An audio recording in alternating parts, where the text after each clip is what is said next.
नमस्कार। चलिए आज 13 फरवरी 2026 की सुर्खियों में थोड़ा गहरा उतरते हैं।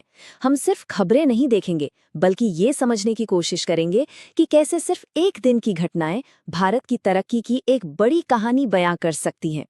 तो सवाल यही उठता है कि एक दिन की खबरें आखिर किसी देश के बारे में बताती क्या हैं? अगर हम इन अलग अलग घटनाओं के धागों को जोड़ें तो देश में चल रहे बड़े ट्रेंड्स की एक तस्वीर उभरकर सामने आती है।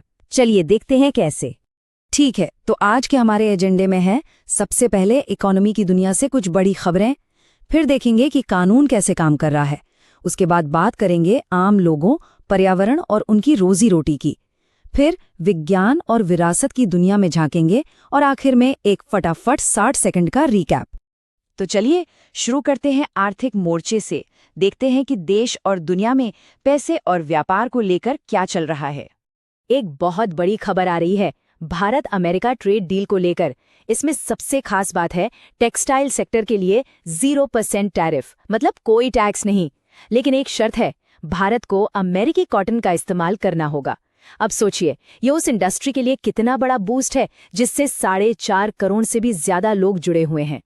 अब बात करते हैं महंगाई की। सरकार ने इसे नापने का तरीका ही बदल दिया है।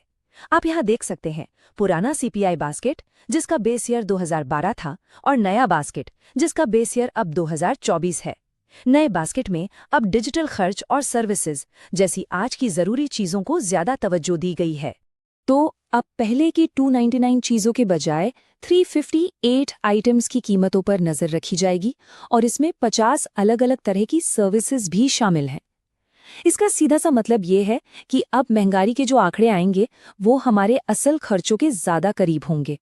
और देखिए, इस नए तरीके से जनवरी 2026 की रिटेल इन्फ्लेशन यानी खुदरा महंगाई दर 2.75% दर्ज की गई है।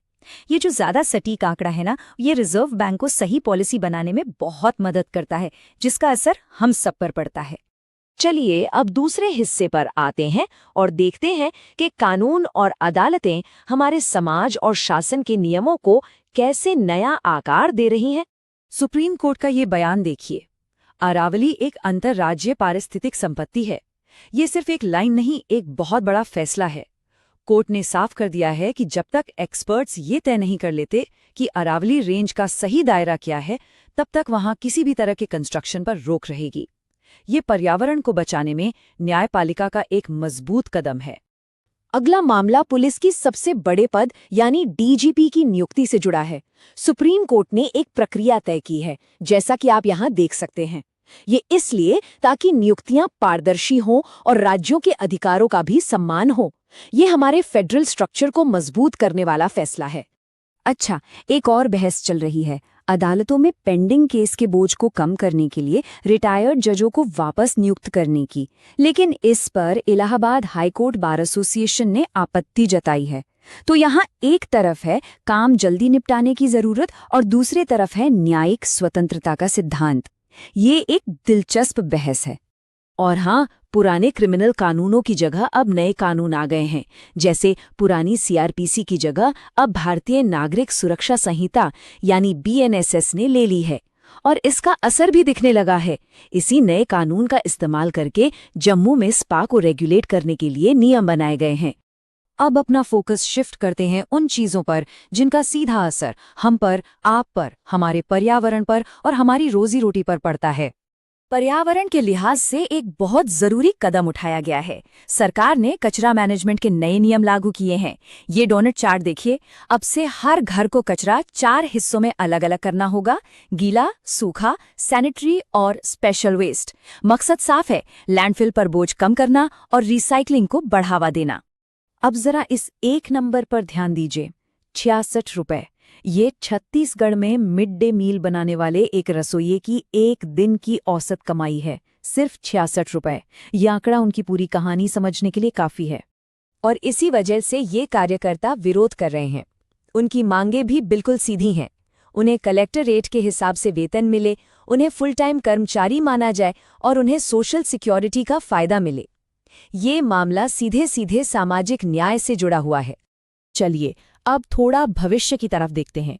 विज्ञान और हमारी विरासत की दुनिया में कुछ ऐसी चीजें हो रही हैं जो आने वाले कल की एक झलक देती हैं। एक बहुत ही कूल साइंटिफिक कॉन्सेप्ट है कोरम सेंसिंग। आसान भाषा में कहें तो ये बैक्टीरिया की आपस में बात करने की सीक्रेट लैंग्वेज है। वो केमिकल सिग्नल भेजकर एक दूसरे से कम्युनिकेट करते हैं और वैज्ञानिक इसकी स्टडी इसलिए कर रहे हैं क्योंकि इससे शायद एंटीबायोटिक्स के नए विकल्प मिल सकते हैं। है ना कमाल की बात? ये टाइमलाइन देखिए, ये इतिहास और आज की तरक्की दोनों को एक साथ दिखाती है। दार्जिलिंग हिमालयन रेलवे, जो एक यूनेस्को वर्ल्ड हेरिटेज साइट है, वहां 2026 में पहली बार एक महिला ट्रेन टिकट एग्जामिनर को टूर ड्यूटी पर भेजा गया है। ये एक ऐतिहासिक संस्था में प्रगति का एक छोटा लेकिन बहुत महत्वपूर्ण कदम है। चलिए, अब वक्त है एक सुपर फास्ट रिकैप का। देखते हैं आज की सबसे जरूरी बातें जो याद रखनी है। तो फटाफट याद कर लीजिए, महंगाई नापने का नया बेस ईयर है 2024। जनवरी की महंगाई दर थी 2.75%।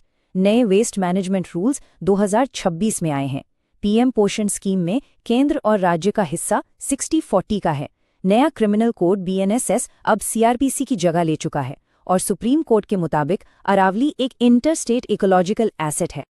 और जाते जाते एक सवाल, जब एक दिन में इतना कुछ हो सकता है तो क्या लगता है आने वाले कल को सबसे ज्यादा क्या चीज शेप देगी? आर्थिक नीतियां, कानूनी फैसले या फिर सामाजिक आंदोलन? इस पर सोचिएगा जरूर।